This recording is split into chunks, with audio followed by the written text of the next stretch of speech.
পর্ব এখন ২। আরও কিছু কথা কই। জয় মা। একদমই ঠিক ধরেছেন, এটা সেই অনুষ্ঠান বাড়ি।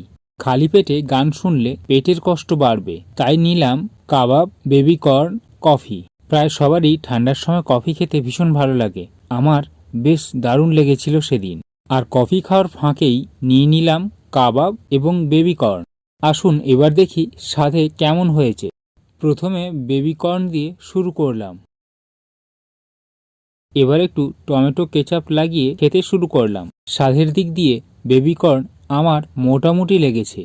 এরপর কাবাবগুলো কেচাপ লাগিয়ে খেতে শুরু করলাম। কাবাব কিংবা বেবিকর্ন স্বাদে দুটোই ছিল মোটামুটি। পরবর্তী ভিডিওর জন্য চ্যানেলটিকে অবশ্যই সাবস্ক্রাইব করে পাশে থাকুন। আর হ্যাঁ, ফেসবুক পেজটি ফলো করে দিন। এখন টাটা।